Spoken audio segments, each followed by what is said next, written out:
Hello, everyone. My name is Miss Sandra, your teacher next door. Okay, if you're new to my channel, you're welcome. You're welcome. Please do well to subscribe, like, and comment in this video. Thank you. And if you're a returning subscriber, you're welcome.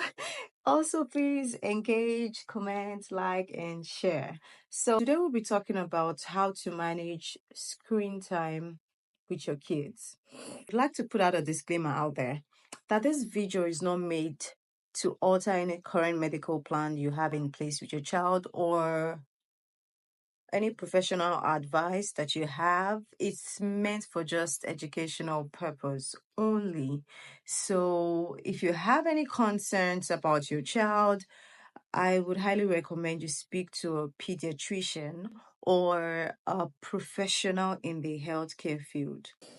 So before I start with telling you how you can start the strategies to help you manage screen time with your children at home, I want to tell you that the first 2 weeks would be stressful on your path and on their own path because they're going to throw tantrums, but you need to make them understand that you are the parent here.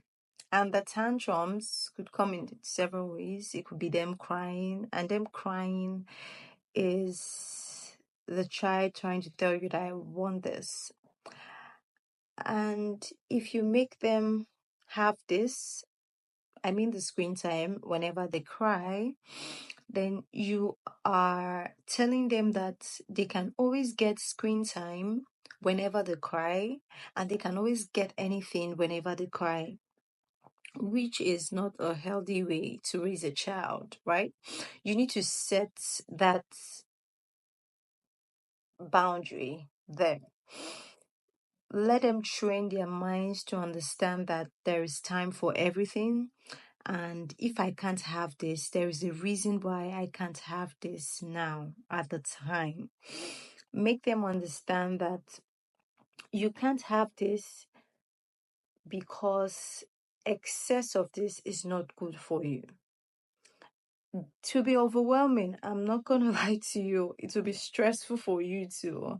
The first 2 weeks will be stressful because they would need to adjust to these strategies. But after you are consistent with this in the first 2 weeks, you would see changes.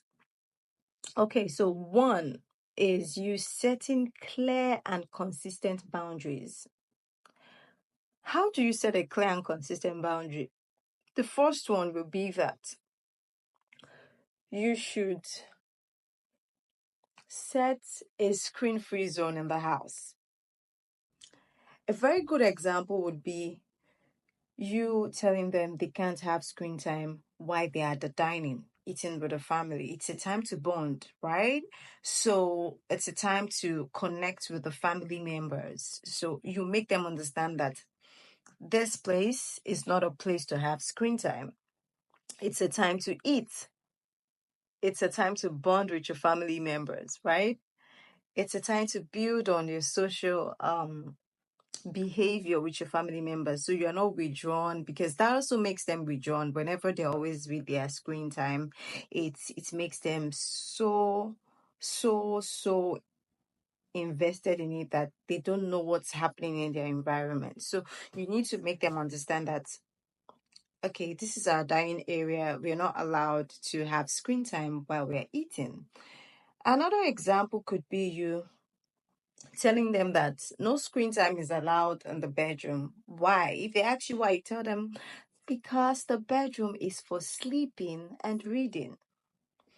Right. So that is a way you can actually set a screen-free rule. You can adjust this to how it resonates with you. It doesn't have to be these same examples I gave that you have to give your kids. You can work with what works for you, right?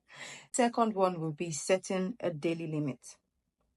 This is a maximum amount of time you would want the child to be on the screen, on their gadgets. This would depend on the child's age and also their needs as well. Yeah. And there are apps that you could use to do this. You could do this with screen limits for iOS and Family Link for Android. Yes, you can use those apps. And also the settings as well. I think there are ways you can use the settings to change that for screen time. And for iOS, you could use screen limits.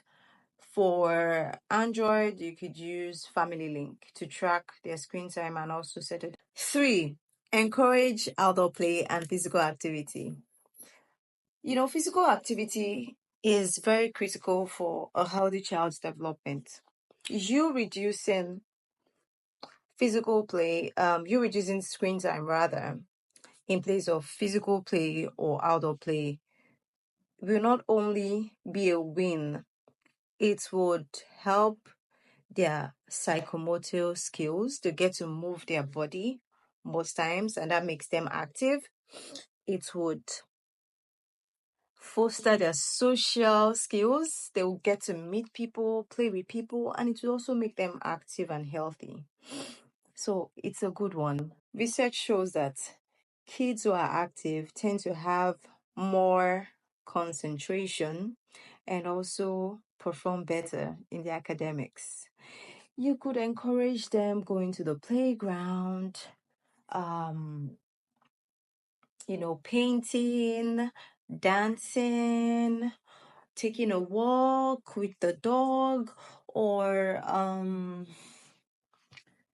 running, riding a bike. It could be anything. So far as it's something that keeps their body moving, then it's a good one. 4, set a no-screen rule 1 hour before bedtime. Do you know why? I will tell you. You see those blue screens or any screen that those kids are exposed to before they go to bed, it interferes with the melatonin production. What is melatonin?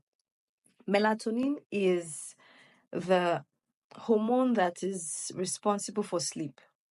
So whenever the children are exposed to this, the children find it challenging to go to bed. Have you ever been in a situation whereby you're trying to put a child to sleep and it's taking forever for the child to go to bed and you just see them struggling to sleep, but it's really hard?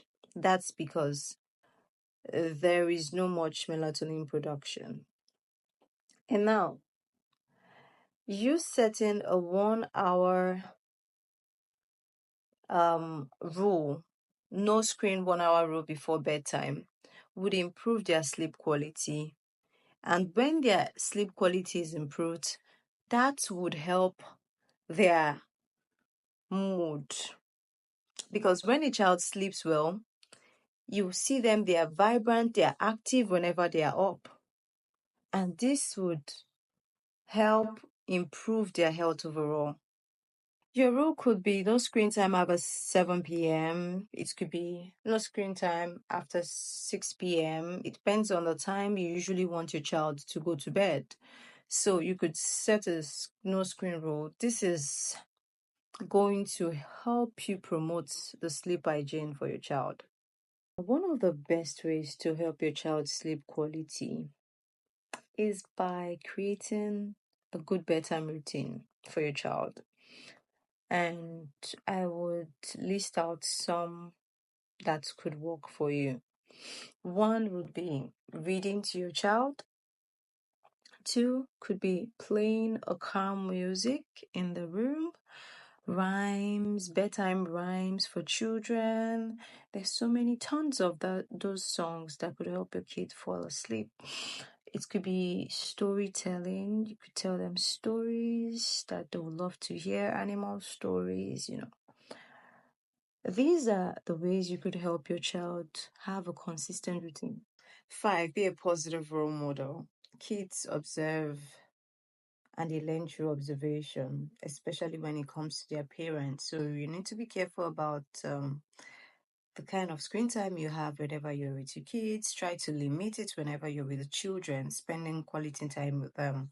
You could introduce creative ideas and make them understand that them having fun doesn't have to always be in front of the screen. You can encourage them to do activities like bead embroidery, painting, drawing. You can get them coloring books. You could get them beads. There's so many things that they can do, and you can also do it with them because it will make them to be more engaged, and it would also serve as a way for you and your child to bond. I hope this video was helpful for you. If it was helpful for you, please like, subscribe, and comment. Thank you. Bye.